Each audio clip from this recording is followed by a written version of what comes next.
Chapter 25. Two Brothers, a Parable.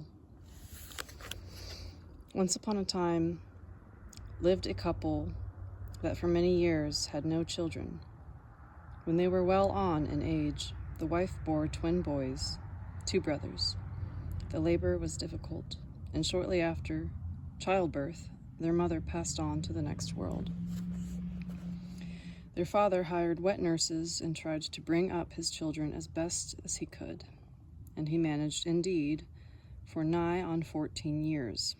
But as his boys approached their 15th birthday, the father himself passed on. After burying their father, the two brothers sat mourning in their room, two twin brothers, 3 minutes separated from their emergings into the world, and so between the two of them, one was considered the elder, his brother the younger. After a period of mournful silence, the elder brother spoke. Our father on his deathbed told us of his sorrow that he had not been able to impart to us the wisdom of life. How shall you and I live without wisdom, my dear younger brother? Without wisdom, our family line will go on in misery. People who have managed to gain wisdom from their fathers might laugh at us.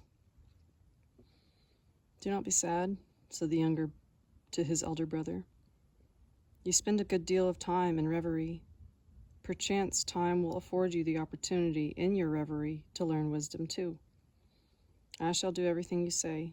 I myself can live without reverie, yet I still find living a pleasing experience. I am happy when the day dawns and when it draws to a close. I shall simply live, take care of the household, while you are learning wisdom. Agreed, replied the elder to the younger. Only there is no opportunities to seek out wisdom by staying here at home. There is no wisdom here. One has left it here, and no one will bring it to us of their own accord. But I, as the elder brother, have decided I must, for both our sakes, and for the sake of our line, which will extend through time, I must find everything that is wise in this world. I must find it and bring it home, and shall bestow it upon our descendants as well as our own selves. I shall take with me everything of value that father left us, and travel throughout the world and meet all the wise people of different lands. I shall learn their teachings and then return to my native home. Of course, you will have a long one, the younger brother said sympathetically. We have a horse. Take the horse and the cart as well, and on your departure, take along as much goods as you can carry, so that you will find your journey less hard. I shall stay at home and await your return as the wisest of men. The brothers parted for a very long time. Years went by. The elder brother went from wise man to wise man, from temple to temple, learning the teachings of the Orient and the Occident, I don't know how to pronounce it, journeying to the north and to the south. He possessed a colossal memory, and his keen intellect quickly grasped everything he heard and committed it to heart. For about 60 years, the elder brother plied the highways and byways of the world. His hair and his beard turned to ashen gray. His inquisitive mind kept roaming and honing his wisdom, and this aging pilgrim came to be considered himself the wisest of men. He was followed around by a crowd of disciples. To inquisitive minds, he generally preached his wisdom. Both young and old hung on his every word. His glory and fame preceded him wherever he came, and communities would proclaim in advance the wise man's great coming. And so it was in an aura of glory, surrounded by a throng of obsequious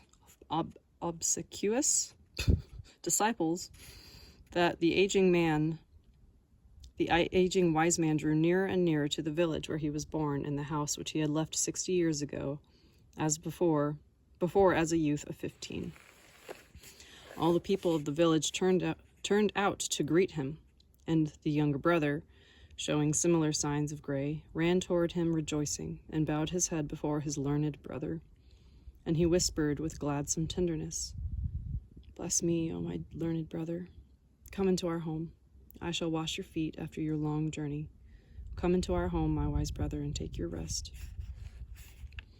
With a magnanimous sweep of his hand, he gestured to all his disciples to remain on the little hill in front of the village, accept gifts from the well-wishers, and engage in learned conversations, while he himself entered the home of his younger brother.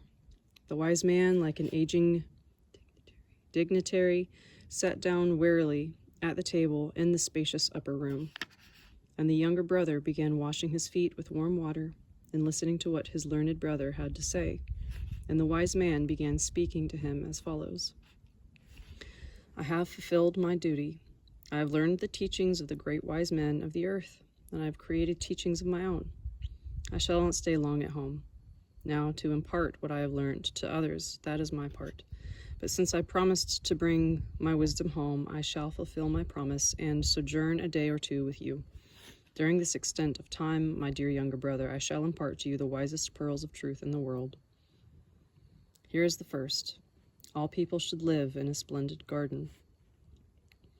Drying his elder brother's feet with a beautifully embroidered towel, the younger went to consider effort to please him, saying, "Go to, my brother. On the table before you are the fruits of our garden. I have gathered the very best for you." The wise man thoughtfully tasted the marvelous array of fruits before him and went on.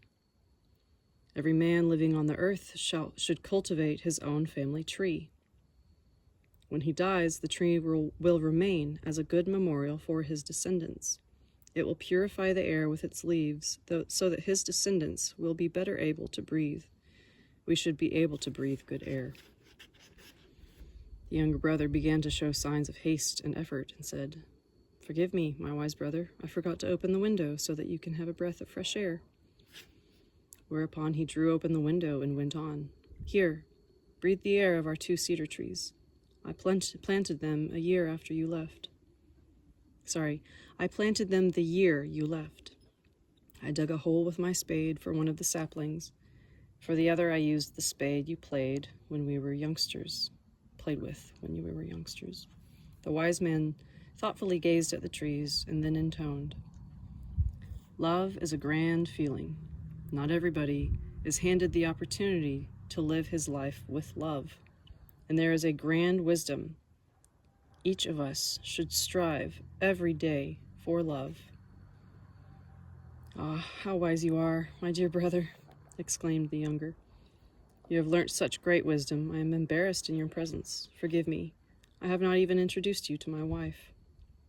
And he called out toward the doorway, "Starushka, where are you, my little cookie?" Footnote, Starushka, an affectionate term for an elderly woman, little cookie, an endearing name derived from the word strypuka, literally meaning cook, and rhyming with Starushka. "Here I am," a voice piped up, and in the doorway a cheerful old woman appeared with the plates of fresh steaming pies in her hands. "Sorry, I've been busy making pies." Putting the pies down on the table, the cheerful Starushka did a playful curtsy to the 2 brothers. Then she went over to the younger brother, her husband, and whispered in his ear, but loudly enough for the elder brother to hear, "And now you must forgive me, hubby. I have to go lie down." "How now, my ne'er-do-well," as in never do well, her husband replied. "You've decided to go have a nap when we have an honored guest. It's my very own brother." "And you go?" "It's not that. My head is spinning and I'm starting to feel nauseous." "And how could that possibly happen to you, my little busybody?" "Perhaps you are the one to blame, no doubt. Again, I am once more with child," laughed the Starushka as she ran off. "My apologies, dear brother." The younger brother excused himself in some embarrassment. "She doesn't know the value of wisdom. She's always been light-hearted, and is still that way, even in her old age."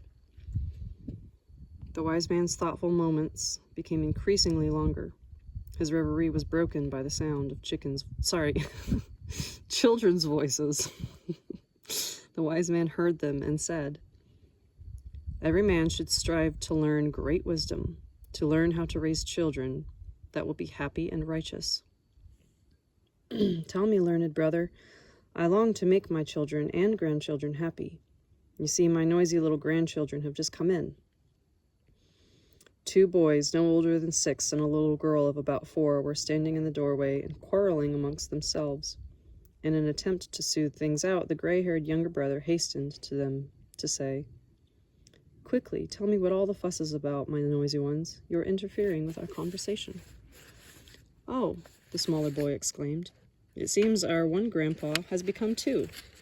Well then now, which is ours, and which is not, and how do we tell?"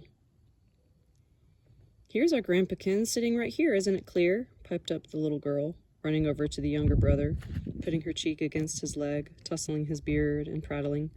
Grandpakins! I was coming to see you all by myself, to show you how I've learned how to dance, and the boys decided to tag along, all on their own. One of them wants to draw with you. See, he's brought a board and some chalk, and the other brought a flute and a pipe. He wants you to play them for him. But Grandpakins, I was the one who decided to come see you, and you first." "You tell the others that. You can send them home, Grandpakins." "She's wrong. I came first to draw with you, and my brother then decided he wanted to come with me to play the flute," observed the boy, carrying the thin piece of board. "There are 2 of you, Grandpakins. You decide," the granddaughter chimed in. "Which of us came first? You'd better decide that I was first, or else I'm going to feel terribly hurt and cry."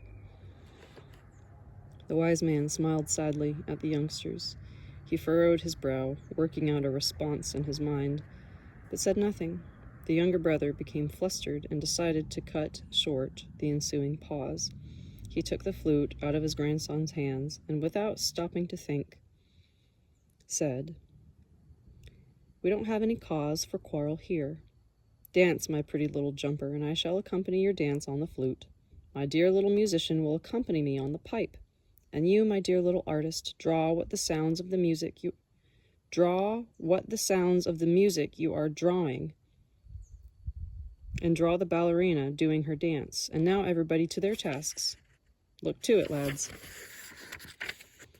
Whereupon the younger brother struck up a cheerful and splendid melody on the flute, and the grandchildren enthusiastically imitated him in time, portraying their favorite images. The future famous musician playing the pipe tried his best to keep up with the melody. The blushing girl leapt about like a ballerina in a delightful portrayal of her dance. The future artist drew a picture full of joy. The wise man kept silent. The wise man realized, when the merriment was finished, he rose and said solemnly, "You remember, my dear younger brother, our father's old hammer and chisel. Give them to me, and I shall hew out on a rock the most important lesson of all. Then I shall go away. I probably shan't come back. Don't stop me, and don't wait for me." The elder brother left. The aging wise man went with his disciples over to a great rock, with which a pathway bent around, the same pathway that lured wisdom-seeking pilgrims into lands far from home. A whole day passed, and night fell, but the gray-haired wise man kept hammering and chiseling away at the inscription on the rock. When the aged man finished his work in exhaustion, his disciples read the inscription on the rock. "Whatever you seek, pilgrim, you are already carrying with you. You keep losing it with every step you take, and are finding nothing new." Upon finishing the parable, Anastasia fell silent. She gave me an inquiring look in the eye, no doubt wondering what I had gotten from it. "Well, Anastasia, I took from the parable that all the pearls of wisdom that the elder brother talked about, the younger brother was already implementing in his day-to-day life. There's just one thing that isn't clear to me, though. Who taught the younger brother all these wise things?" "No one. All the wisdom of the universe is included forever in each soul, right from the moment it is created. It is just that the wise man slyly intellectualize